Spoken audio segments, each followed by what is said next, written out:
kita test drive kereta Myvi H-Spec 1.5 tahun 2025. So kereta ni generasi ketiga. Seperti yang kita tahu, enjin dia enjin baru dan juga dia dah pakai gearbox DCVT. So biasanya saya bawa untuk kereta used car.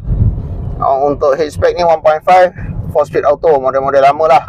Tapi yang gearbox CVT ni kita baru nak try. Kalau untuk Alza pun semua saya dah pernah bawa, tapi untuk Myvi ni diorang kata lain sikit lah. Dari segi kuasa pecutan semua lain.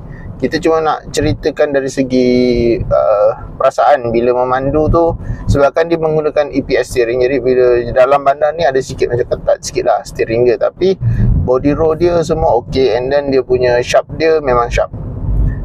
Cumanya dia macam berat sikit lah steering dia. EPS system dia ada sikit berat.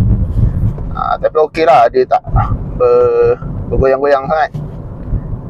Tapi kalau kawan-kawan yang mana ok dengan sistem ni, just carry on, tak ada masalah.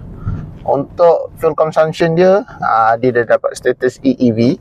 So efficiency vehicle lah. Memang jimat minyak. Dia ada auto start stop button yang kita boleh off button, and then kita jalan. Selain dari itu, dia ada power button untuk bagi respon pada gearbox untuk hold. Sebabkan model ni CVT, dia ada macam turbo lah, ibaratnya macam turbo macam, tapi tak ada pun sebenarnya. Dengan body yang cukup ringan. Pada saya kereta ni lengkap. Dia lengkap dengan 6 airbag semua. Cuma yang ni H-Spec dia tak ada kamera reverse. And then seat dia bukan full fabric, full leather, sorry. Dia datang fabric seat. Tapi kalau yang mana suka fabric, duduk full leather sakit pinggang ataupun rasa licin tak selesa, takut panas, melecur bontot, yang ni boleh.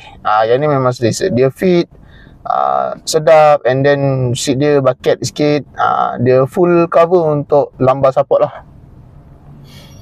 Okay, untuk safety passive dia, saya dah cerita dia ada 6 airbag tadi, ABS, EBD semua dah ada lah. Tapi untuk active features dia, untuk safety active dia, dia ada ESC, dia ada pre-crash, and then dia ada auto light lah, auto light pula, auto high beam lah. So dia asal sistem yang dibagi ni bukan 2.0, dia macam 1.0 lagi lah. Kalau 2.0 dia orang dah lebih advance, dia dah ada autonomous cruise control macam model spec advance. Dia dah 2.0 lah. So yang tu lebih advance sedikit. Untuk kereta ni datangkan dengan keyless entry, push start button. Cukup segala features yang ada untuk kereta zaman now. So kawan-kawan yang berminat nak dapatkan kereta ni, nak full loan ke apa, boleh roger saya di 017-714-5604. Ingat Nabil, ingat kereta. Berminat cari kereta, call Nabil dulu. Okay, bye-bye. Assalamualaikum. Kita jalan-jalan dulu dekat dalam kereta.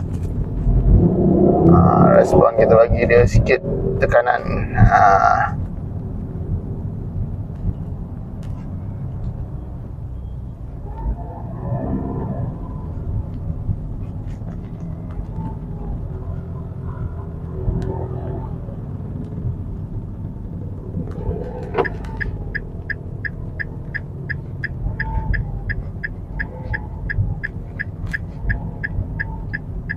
Hari ni Jumaat jalan jam, betul-betul jam.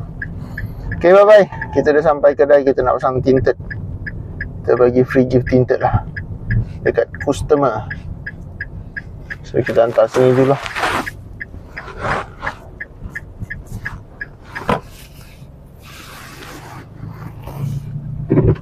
Okay, bye. Assalamualaikum.